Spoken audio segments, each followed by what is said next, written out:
वटकपुर नाम के गांव के पास एक घना जंगल था। उस जंगल में एक खतरनाक चुड़ैल रहा करती थी। उस चुड़ैल के पास एक मुर्गी थी। उस मुर्गी में चुड़ैल की जान बसती थी।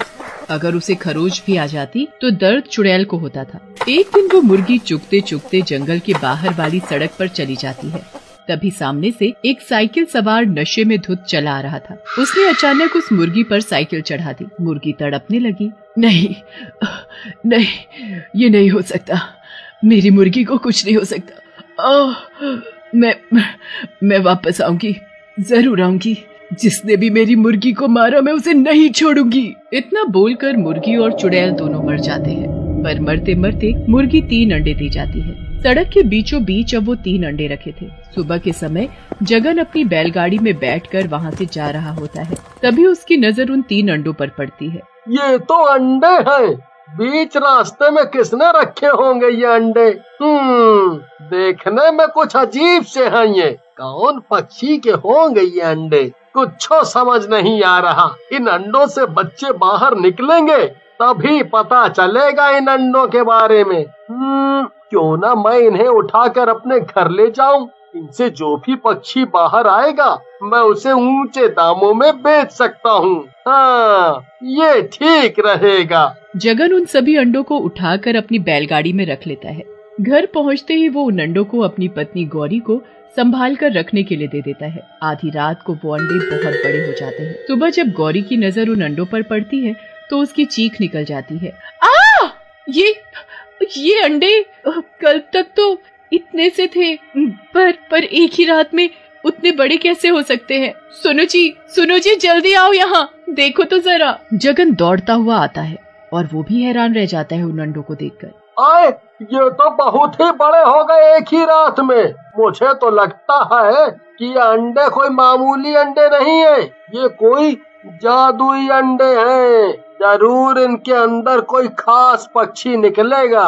हाँ। जैसे ही जगन और उसकी पत्नी उन अंडों को हाथ लगाते हैं वो तीनों अंडे तभी फूट जाते हैं। फूटते ही उनमें से 3 चुड़ैल बाहर आती हैं। इसमें से पक्षी नहीं, इसमें से तो चुड़ैल बाहर निकल कर आई है, वो भी 3-3। भगवान, मैं ये क्या आफत उठा लाया। अब हमारा क्या होगा?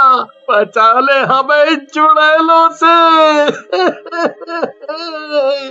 बहुत दिनों से बंद थी हम इसमें। अभी हम सब बहुत कमजोर हैं। ताकत लाने के लिए हमें इन दोनों को खाना ही होगा और फिर धीरे धीरे हम पूरे गांव को खा जाएंगे। तीनों चुड़ैल गौरी और जगन के शरीर का पूरा मांस नोच नोच कर खा जाती हैं और हड्डियां वहीं फेंक देती हैं। तुम लोग खाने के चक्कर में कहीं बदला मत भूल जाना। जिसने मेरी प्यारी मुर्गी को मारा मैं उसे कच्चा चबा जाऊंगी। तभी तीनों चुड़ैल उन अंडों में वापस छुपकर बैठ जाती हैं। तीनों अंडे फिर से छोटे हो जाते हैं और रमन की मुर्गियों के अंडों के बीच पहुंच जाते हैं। थोड़ी ही देर में वहाँ रमन की पत्नी ललिता आती है सभी अंडे उठाने। ये क्या, अभी थोड़ी देर पहले तो यहाँ 8 अंडे थे पर अब 11 कैसे हो गए? मैं भी क्या सोचने लगी। ये तो अच्छी बात है, अंडे बढ़े ही हैं, घटे तो नहीं। ललिता एक एक करके सभी अंडे उठाकर टोकरे में रख देती है और उस टोकरे को उठाकर रसोई घर में। अगले दिन वो 3 अंडे बहुत बड़े हो जाते हैं। हाय दैया, इतने बड़े अंडे! सुनो जी, जरा रसोई घर में तो आइए जल्दी। ललिता की आवाज सुन उसका पति किशनलाल दौड़ा चला आता है। अरे क्या हुआ? ऐसे आवाज क्यों दी? ठीक तो हो ना तुम? मैं ठीक हूँ, जरा उधर देखो उधर। कल वो अंडे इतने से थे और आज इतने बड़े। ये अंडे ही हैं या कुछ और? नहीं, ये तो वाकई बहुत बड़े बड़े अंडे हैं। मुझे तो लगता है इनसे जो मुर्गी निकलेगी वो भी इतनी ही बड़ी होगी जितने बड़े ये अंडे हैं। अब मुझसे सब्र नहीं होता। मुझे बड़ी मुर्गी देखनी है। मैंने कभी नहीं देखी इतनी बड़ी मुर्गी।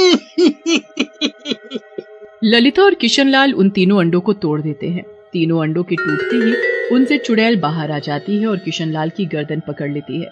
चुड़ैल, चुड़ैल, कोई बचाओ, यहाँ चुड़ैल है। हे भगवान, मैं अपने पति को कैसे बचाऊं? ललिता, ये अंडे चुड़ैलों के थे। इन चुड़ैलों के अंडे को तुम कहाँ से उठा कर लाई थी? अरे छोड़ दे वो चुड़ैल, छोड़ दे। अब तुम दोनों हमारी खुराक बनोगे। मैं सबसे पहले तुम दोनों की आंखें निकाल कर खाऊंगी। फिर भेजा। ललिता और किशनलाल कुछ बोलते उससे पहले ही तीनों चुड़ैल आपस में उन्हें तोड़ मरोड़ कर खा जाती हैं। अगले दिन कुछ औरतें कुएं पर पानी भर रही होती हैं। कई दिन से गौरी दिखाई नहीं दे रही। वो तो हमेशा हम सबसे पहले पहुंच जाती थी कुएं पर। मैं भी यही सोच रही थी, पता नहीं क्या बात है, जगन भाई भी दिखाई नहीं दे रहे कई दिन से। मुझे कुछ ठीक नहीं लग रहा। हमें उनके घर चलकर देखना चाहिए, आखिर बात क्या है। हाँ, तुमने सही कहा बहन, चलो अभी चलते हैं। मीनाक्षी और रेखा अपना मटका छोड़ गौरी के घर पहुँचते हैं। घर में घुसते ही वो दोनों हैरान रह जाती हैं और बहुत डर भी जाती हैं, क्योंकि उन दोनों ने वहाँ इंसान की हड्डियाँ पड़ी देखी। ये सब क्या है और ये हड्डियाँ कैसे आई? गौरी कहाँ हो तुम?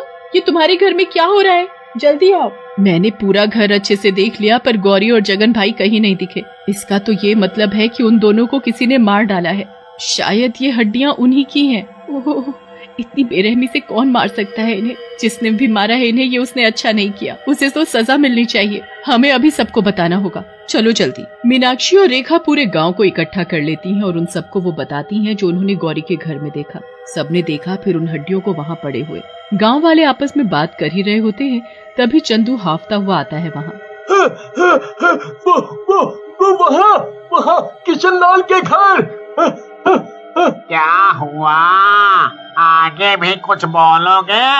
हाँ, क्या हुआ किशनलाल को? ठीक तो है ना वो? मैं अभी उसके घर से ही आ रहा हूँ। वहाँ मैंने इंसानों की हड्डियाँ पड़ी देखी। मैंने किशनलाल और उसकी पत्नी को बहुत आवाजें लगाई और वो मुझे कहीं नहीं दिखे। ऐसा कौन है जो हमारी पीठ पीछे ये सब कर रहा है? वो हमारे गांव के लोगों को बेरहमी से मार रहा है। हड्डियाँ देखकर तो ये लगता है जैसे किसी ने उन्हें नोच नोच कर खाया हो। जरूर हमारे गांव में कोई राक्षस घुस आया है। सरपंच जी, इस गांव की मदद कीजिए, बचा लीजिए सबको। सरपंच सभी को अपने अपने घर में रहने की सलाह देता है। सभी लोग बहुत डरे हुए थे। गांव का कोई भी आदमी काम करने खेतों पर भी नहीं जा रहा था। गांव के सभी लोग कई दिन तक घर से बाहर ही नहीं निकले। अब तो घर में खाना पानी सब खत्म भी हो चुका था। कितने दिन हो गए, सरपंच ने अभी तक कुछ नहीं किया। हम ऐसे कब तक घर में छुप कर बैठे रहेंगे? ऐसे तो हम भूखे प्यासे मर जाएंगे। घर में अनाज खत्म होने को आया और आज तो पीने के लिए पानी भी नहीं है। मैं अपने बच्चों को प्यास से मरता हुआ नहीं देख सकती, इसलिए मैं जा रही हूँ कुएं से पानी लेने। चांदनी, रुको, मैं भी चलूंगा तुम्हारे साथ। मैं तुम्हें अकेले बाहर नहीं जाने दूंगा। मुन्नी, तुम अपने भाई का ध्यान रखना। हम अभी वापस आ जाएंगे। इतना बोलकर दोनों अपने हाथ में मटका उठाकर चल देते हैं कुएं पर। कुएं से पानी भरते हुए चांदनी की नजर एक पेड़ के पास रखे उन तीनों अंडों पर जाती है। मुन्नी के बापू, वो देखो, वहाँ पेड़ के पास उधर 3 अंडे रखे हैं।